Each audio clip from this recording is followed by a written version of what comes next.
South Park's been around for decades, long enough to roast everyone from celebrities to entire countries, but when a show runs this long, mistakes start piling up. From characters who can't keep their own names straight to timelines that make zero sense, South Park is full of plot holes so ridiculous they're almost as funny as the show itself. Let's break down every major one you probably never noticed. Ow. Sorry. So, how are things going at Cartman's theme park? Dude, just forget about it. We can't let him get to us or he wins. Poor Butters. He's the sweetest kid in South Park, and yet his own dad can't keep his identity straight.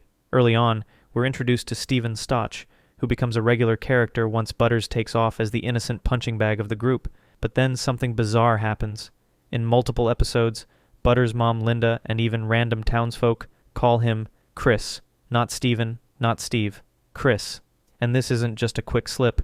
It happens repeatedly. Aren't those our boys? Oh no, what are they doing? No!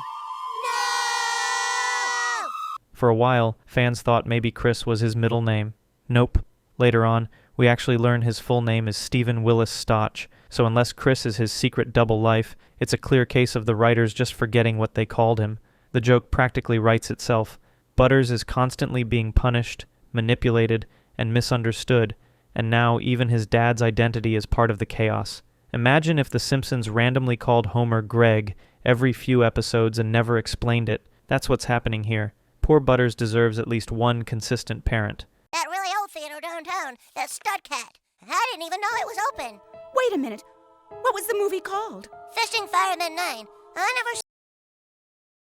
Season 12's overlogging gives us a world without internet, and the town completely loses it. Families pack up their lives to search for Wi-Fi signals. Randy becomes a national hero for rebooting the system, and chaos reigns.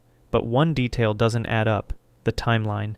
Kyle panics that he needs to log on before school, which suggests it's a weekday. Moments later, a title card pops up saying it's Day 8 without internet on a Monday. Now here's the math problem. If it's Day 8 on Monday, then Day 1 would have been the previous Sunday, meaning Kyle was worried about missing school on a weekend. South Park can skewer politics, celebrities, and culture with razor-sharp accuracy, but apparently an 8-day week slipped right past them. Internet. It's not working. What? I've even unplugged it and plugged it back in. No. Unless South Park Elementary secretly holds Sunday classes, this is just sloppy math. Fans caught the mistake instantly because the timeline is crucial to the joke. Still, South Park shrugged and kept it moving, which honestly makes it even funnier. A television! Remember Stan's nervous crush on Wendy in the early seasons? Every time he tried to talk to her, he'd projectile vomit like his stomach was allergic to romance. Gross, but classic South Park. But in the pilot episode, Cartman gets an anal probe. Something strange happens. Stan pukes directly on Wendy, and it just slides off like she's coated in teflon. She doesn't react. She doesn't flinch. It's like puke-proof armor. Later episodes fix this, making her actually covered in the mess. But the pilot's gag creates a hilarious continuity error. Did Wendy have superpowers that she later lost? Was she wearing an invisible shield? Or was it just lazy animation during the show's crude early days? Fans chalk it up to the paper cutout style of the first season, but once you notice it, you can't unsee it. Wendy goes from being untouchable to just another kid in the splash zone, and no one ever explains why. The gag eventually disappeared as the characters grew up, but it's still one of South Park's funniest pilot inconsistencies. School days, teacher go. Ah, damn it! South Park's pilot episode is full of rough edges, but one mistake stands out. Look behind Mr. Garrison in class, and you'll spot a poster of the Laughing Cavalier, but by the end of the same scene, that poster magically transforms into an astronaut. No explanation, no scene change. It's just different. This might sound small, but it set the tone for South Park's approach to continuity. Backgrounds change, characters swap outfits mid-scene, and props seem to have a mind of their own. Later seasons even show Kenny's mom changing clothes instantly, like she's competing in a speedrun wardrobe challenge. Eric, your little friends are here. Mom, you want to see what I want for Christmas? Eric, it's only Halloween. Fans notice this right away, and while some see it as an animation slip, others think it was intentional chaos. The idea that even South Park's scenery refuses to follow the rules. Whether it's laziness or genius, it's become part of the show's charm. The check proved that in America it's okay to cheat, as long as you cheat your way to the top. Cartman is greedy, selfish, and obsessed with power, so naturally when he inherits $1 million from his grandmother, he buys something ridiculous, his own amusement park. The joke is perfect. He gets everything he wants and immediately burns through his cash. Except, not really. Even after claiming he's broke, Cartman somehow runs TV commercials, hires a security guard, and maintains the park. This isn't pocket change. These are expensive moves. Where did the money come from? Did he secretly invest in Apple stock? Did South Park unlock the infinite money cheat code? Fans speculated that maybe ticket sales paid for it, but that undermines the whole point. Cartman wanted the park all to himself. The timeline makes no sense. Either he had hidden funds we never saw, or the writers didn't bother keeping the math straight. The result is one of the funniest contradictions in the series. Cartman somehow manages to glitch the economy of South Park. The whole act, they keep giving and giving until we have it all. South Park's Christmas specials are legendary, but Woodland Critter Christmas might be the weirdest of them all. Cute forest animals preparing for the birth of the Antichrist. Check blood sacrifices. Check but the timeline. Totally broken. The animals claim it's Christmas Eve morning, December 24th. But later, when the mountain lion cubs visit a doctor, he casually says, "It's 3 days until Christmas." Hold on. Is it the 24th or the 22nd? Did the animals use a satanic calendar? Or did the writers spike their eggnog? It's especially funny because the whole episode is structured around the countdown to Christmas. Every ritual, every plan, every sacrifice is tied to the timing, yet the writers managed to mess up their own schedule inside the same story. Of course, this is South Park, so maybe it was intentional, or maybe it was just a sloppy oversight that nobody cared to fix. What? Now, Cubs, do like they showed you. Hurry up fast. Get the Antichrist out of my friend.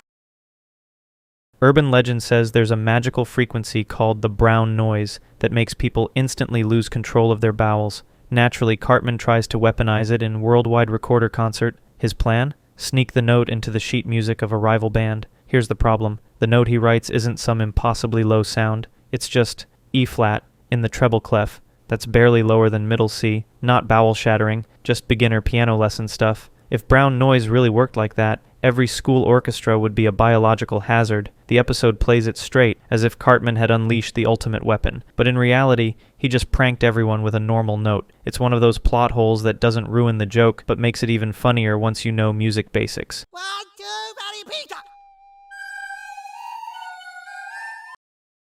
In the volcano episode, the boys join Ned and Jimbo on a hunting trip, which quickly spirals out of control when a volcano threatens to erupt. At one point, Ned aims his gun at Scuzzlebutt but runs out of ammo. Click, nothing left. Tension rises. But a few minutes later, Kenny dies, as usual, comes back, and then Ned accidentally shoots him with the same empty gun. Wait, was there a hidden reload? Did the bullets respawn like a video game? Or did the writers just forget what they wrote 5 minutes earlier? This isn't just a slip. It's a total contradiction inside the same episode. Fans laughed it off because Kenny dying is always expected, but the double death gag makes no sense without magic ammo. Oh no. No. Season 16 opens with one of the most brutal cartoon deaths ever. Clyde's mom, Betsy, dies after a toilet accident sucks her inside. It's gory, dark, and pure South Park shock value. But just 3 episodes later, she's back. Alive. Like nothing ever happened. No dream sequence, no explanation, not even a joke about her miraculous recovery. She's simply alive again, as if the toilet incident was forgotten. For a show that loves making jokes about continuity, this one feels especially lazy. It makes her death pointless in hindsight. Was it shock humor for one episode? A throwaway gag? Either way, it's one of the clearest examples of South Park ignoring its own storylines. Fabulous ride, 6 roller coasters, and tons of great surprises. And the best part is, you can't cut. Scott Tenorman Must Die is one of South Park's most famous episodes. Cartman gets humiliated, buys pubes, and eventually serves Scott his own parents in chili. But in the middle of all that chaos, there's a glaring plot hole. Scott torments Cartman by playing a recording of him squealing like a piggy. The only problem? No recording device ever appeared in the scene. No camera, no tape recorder, nothing. So how did Scott get the audio? Did he invent invisible tech in 2001, or did the writers just forget to include it? Fans usually overlook it because the ending is so shocking, but once you think about it, the whole gag falls apart. Still, it's fitting that one of the greatest episodes in the series is also built on one of its biggest mistakes. South Park has survived this long by being outrageous, unpredictable, and sometimes sloppy. These plot holes don't ruin the show. If anything, they make it even funnier. The writers probably didn't care, and honestly, that's part of the charm. Which one's your favorite? Did I miss a plot hole you've always noticed? Drop it in the comments, and if you want more animated chaos, check out my next video, the episode that ruined American Dad.